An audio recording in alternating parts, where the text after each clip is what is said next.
Assalamualaikum warahmatullahi wabarakatuh, sedulur dan teman-teman semua. Jumpa lagi dengan saya M. Abdul Khalid di channel Barokah Kartun. Untuk video kali ini kita ngobrolin tentang dolomit ya. Dolomit yang ternyata bisa untuk menetralisir racun kolam semen maupun terpal, sehingga ketika walaupun kolamnya itu baru dibikin, insya Allah cukup 3 hari maka itu bisa dimasuki ikan dan bisa digunakan sampai seterusnya. Dan alhamdulillah dari pengalaman saya sudah saya buktikan berkali-kali. Dan kolam depan rumah saya ini ada 2 yang nempel di rumah ya, seperti di video sebelumnya tentang kolam nila yang pakai kocoran. Dan kebetulan di sini seperti yang terlihat di video sebelumnya di awal, bahwasanya ada kolam 2 ikan yang saya pelihara sini, yaitu sebelah kolam nila dan sebelahnya kolam lele. Dan dolomit itu digunakan untuk menetralisir. Dan bagaimanakah dolomit itu? Pak, dolomit ini adalah sejenis pupuk tanaman ya. Kalau di sini digunakan untuk menyuburkan tanah, kemudian mengurangi zat asam dan lain sebagainya. Dan kenapa bisa bermanfaat untuk kolam dan sehingga tidak terjadi kematian massal? Bagaimana caranya? Nanti akan kita praktekkan bagaimana caranya. Dan kemudian bagaimanakah bentuk dolomit itu? Mari kita lihat bersama, biar teman-teman dan para sedulur tidak penasaran bentuk dolomit. Sebagaimana dolomit, mungkin di sini namanya dolomit, mungkin di tempat teman-teman dan sedulur lain namanya bukan dolomit. Mungkin dengan melihat bentuknya, bendanya, insya Allah teman-teman tahu apa namanya di tempat daerah masing-masing. Mudah-mudahan bermanfaat. Mari kita lihat bersama dolomitnya. Nah, teman-teman dan para sedulur semuanya, inilah yang namanya pupuk dolomit. Ini namanya pupuk dolomit. Kalau di sini ini pupuknya, karungnya maksud saya, bacaan pupuk dolomit kualitas super. Nah, seperti ini kalau yang di sini. Nah, ini kemudian di sini dibikin oleh PT Galata Lestarindo Indonesia. Jadi ini jenis karungnya, jenis mereknya pupuk dolomit yang ada di tempat saya. Nah, jadi memang bacanya memang dolomite. Nah, gitu. Dan kemudian kalau di sini jenisnya ini yang agak warna kekuning coklat-coklatan ini ya, agak coklat kekuning-kuningan kayaknya nih warnanya ini. Nah, ini ada juga yang kualitas super, biasanya warnanya putih, dia dolomitnya warnanya putih. Namun yang saya pakai untuk kolam saya ya yang warna ini. Nah, yang warna ini dengan merek dolomit yang seperti ini, Dolomite M100. Ini seperti ini. Jadi ini yang saya pakai untuk menetralisir racun pada kolam.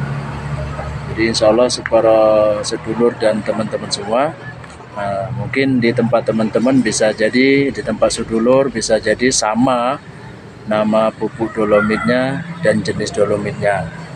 Dan bisa juga jadi beda, namun biasanya yang beda itu warnanya. Cuman warnanya kalau dolomitnya, nama dolomitnya biasanya itu sama. Oke sedulur, kita lanjut dengan session yang selanjutnya. Kemudian bagaimana cara aplikasi dolomitnya? Berhubung karena kolam saya baru 2, teman-teman dan sedulur semua, jadi saya nggak bisa mempraktekkan langsung karena 2 kolam saya ini masih berisi, yang ini ikan lele dan yang sebelah sini ikan nila. Jadi kita tutorialnya caranya teori ya, tapi insya Allah teman-teman dan para sedulur semua paham karena mudah teorinya ini. Yang pertama adalah langkah yang pertama, apabila kolam baru sudah selesai, kolam teman-teman dan sedulur semua sudah selesai, itu diisi penuh, kira-kira sudah kuat, diisi penuh bak airnya, diisi penuh bak airnya itu dengan air. Setelah penuh diisi dengan air, kemudian dibiarkan 1 hari. Setelah itu dikeringkan. Setelah dikeringkan, kemudian diisi lagi dengan air yang penuh lagi. Kemudian baru ditabur dengan dolomit. Ditabur dengan dolomit atau bisa juga bersamaan dengan menabur itu, atau diisi dolomit. Diisi dolomitnya dulu, ditaruh dolomitnya itu di kolam, kemudian baik ditumpuk maupun diserak baru kita isi. Kalau misalnya ditumpuk, ditaruh di satu tempat saja, tidak ditabur, maka sebaiknya kocoran airnya itu menimpa ataupun mengenai tumpukan dolomit tersebut, biar supaya merata pembagiannya. Nah, kalau untuk ukuran berapa kilo dolomitnya, kalau untuk ukuran kolam saya ini, kolam ini kan yang berisi ikan nila ini ukuran 80 cm kali 3,5 meter ya, maka itu cukup 10 kilo dolomit, cukup 10 kg dolomit. Dan kemudian kalau kolam yang ini, kolam yang ukuran 1,30 meter kali 3 meter, itu cukup 15 kilo dolomit. Nah, setelah diisi penuh, kemudian dibiarkan selama 3 hari. Setelah dibiarkan selama 3 hari, maka kalau teman-teman ingin membuktikan apakah sudah berhasil atau kan sudah bisa diisi ikan, maka caranya adalah, kalau kita punya ikan di rumah, baik ikan ataupun memang ada di kolam lain, mungkin teman-teman atau sedulur membuat tambahan kolam, atau yang tidak punya sama sekali, memang caranya adalah dengan memasukkan ikan yang lain dulu. Setelah 3 hari diberi dolomit itu, masih dalam keadaan ada dolomit itu, maka kalau membuktikannya, biar supaya kita ini tidak ragu, maka kita masukkan ikan itu langsung dalam keadaan air yang masih ada dolomitnya. Nah, apabila ternyata setelah dimasukkan, kalau dari pengalaman saya, itu tidak mati ikannya, tidak mati. Bahkan udah saya buktikan, saya biarkan ikan itu selama 3 hari, dan ternyata memang ikan itu mampu bertahan. Kemudian setelah itu teman-teman dan sedulur semuanya, kolam saya keringkan. Kemudian dolomitnya itu saya cuci bersih, dan kemudian saya isi lagi air kolam ini dengan standarisasi. Misalnya kolam ikan masih kecil gitu ya, ketika ikan masih kecil maka juga nggak saya isi penuh. Sedangkan ini juga seperti yang terlihat di video, walaupun ikannya udah besar, belum saya isi penuh karena ikannya paling cuman sekitar 200-an ekor ini. Kalau ikan lilinnya ini kemarin saya tebar 1000 ekor. Saya tebar 1000 ekor, dan di bawahnya ada ikan patin 200 ekor. Jadi kemudian kira-kira ternyata sudah bersih, sudah kita bersihkan kolamnya itu, baru kemudian kita isi dengan standar itu, dengan standar air maksud saya yang cukup, baru kita masukkan ikannya. Insya Allah tidak akan terjadi kematian massal. Dan saya akui terus terang, ketika ikan nila itu saya masukkan dari kecilnya, itu lebih kurangnya ada sekitar 50 ekor. 50 ekor dari 500 ekor itu yang mati, itu matinya karena mabuk di perjalanan. Kemudian saya agak jauh membeli bibitnya, karena di tempat saya ini agak susah lah untuk sedikit kalau untuk pembibitan. Dan kemudian kalau ikan lelenya alhamdulillah itu tidak ada yang mati. Kalaupun mati 1-2 ekor bisa dihitung, bisa dihitung nggak ada yang mati. Nah, yang lebih ajib lagi adalah ikan patin 200 ekor itu tidak ada yang mati. Tidak ada yang mati 1 ekor pun. Kalau ikan lele ya seperti kita ketahui bersama, ikan lele ini kanibal ya. Kadang kalau kawannya lemas-lemas sedikit, itu dihajar sama dia kan begitu, sehingga mati. Tapi kalau untuk yang mengapung banyak sampai massal itu insya Allah dan alhamdulillah tidak ada. Jadi itulah teman-teman yang sudah saya buktikan, yang sudah dari pengalaman saya. Dan saya sebetulnya membuat channel ini bukan berarti